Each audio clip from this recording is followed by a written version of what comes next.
বিধায়ক তোফাজ্জল হোসেনকে সোশ্যাল মিডিয়ায় হেয়পূর্ণ করার চেষ্টা, উদ্দেশ্যমূলক প্রচারের অভিযোগ উঠেছে মোহনভোগ এলাকার শেখর দত্তের বিরুদ্ধে।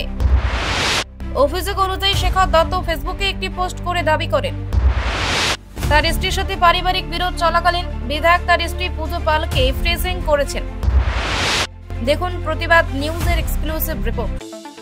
বিধায়ক তোফাজ্জল হোসেনকে নিয়ে সোশ্যাল মিডিয়ায় হেয়পূর্ণ এবং উদ্দেশ্যমূলক প্রচারের অভিযোগ উঠেছে মোহনভোগ এলাকার শেখর দত্তের বিরুদ্ধে। অভিযোগ অনুযায়ী শেখর দত্ত ফেসবুকে একটি পোস্ট করে দাবি করেন যে তার স্ত্রীর সাথে পারিবারিক বিরোধ চলাকালীন বিধায়ক তার স্ত্রী পূজা পালকে ফ্রেজিং করেছেন। এমনকি তিনি পোস্টে লেখেন, আমি যদি সঠিক বিচার না পাই তাহলে আমার মৃত্যুর জন্য দায়ী থাকবেন বিধায়ক তোফাজ্জল হোসেন ও বক্সনগরী প্রধান বুলটি সরকার। এই মিথ্যা এবং মানহানিকর পোস্ট ভাইরাল হতে না হতেই কলমচোরা ও মেলাঘর থানায় বিধায়ক ও প্রধান বুলটি সরকার এবং তার পরিবার শেখর দত্তের বিরুদ্ধে মানহানির মামলা দায়ের করেন। পূজা পাল জানান, আজকে থেকে 6 বছর আগে আমার মেলাঘর মোহনভোগ শেখর দত্ত নামে হেডলোকে বিয়ে হয়েছিল। বিয়ে হওয়ার পরে থেকেই তারা আমার শারীরিক মানসিক টর্চার করতো। আমার বাচ্চা পেটে এসে পরে তারা আমার 5 মাসের সময় এখানে দিয়ে দিছে আমার বাপের বাড়ি।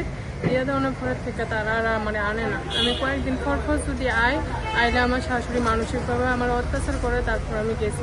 আজকে থেকে 1 বছর আগে আমার জামাই বাড়িতে এসে পরে 6 মাস আমরা ওইদিকে আসিল থাইকা আমার মা বাবার কাছে 1 লাখ টাকা চাইছে। এটা না দেওয়ানোর পরে ওইখান থেকে আমার কাছে আমার ডিভোর্স দিয়ে কয়েকটা বাড়িতে বসে বাড়িতে আমার ফোন করে আনছে। এখানে আনানোর পরে 15 দিন থাকার পরে আমার শাশুড়ি আমার গালিগালাজ করছে। পরে আমি বাড়িতে গেছি।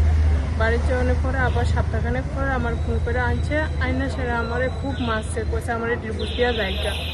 তারপর আমি বাড়িতে গেছি। যাওয়ানোর পরে আমি বস্কনগর এমএলএর কাছে বিচার চাইছিলাম। তাই কইছে ঠিক আছে আমি বিচার করে দেবো, প্রধানের লোকে দেখা করে প্রধানে এটা বইয়া তোমরা সুন্দরভাবে বিচার করে দিব। বলছে আচ্ছা ঠিক আছে।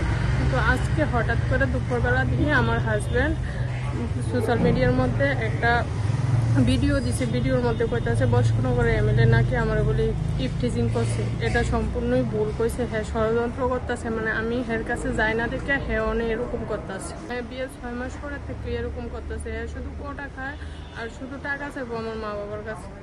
নেশা করি? হ্যাঁ নেশা করেও প্লাস ড্রাগস বেচেও বাড়ির মধ্যে।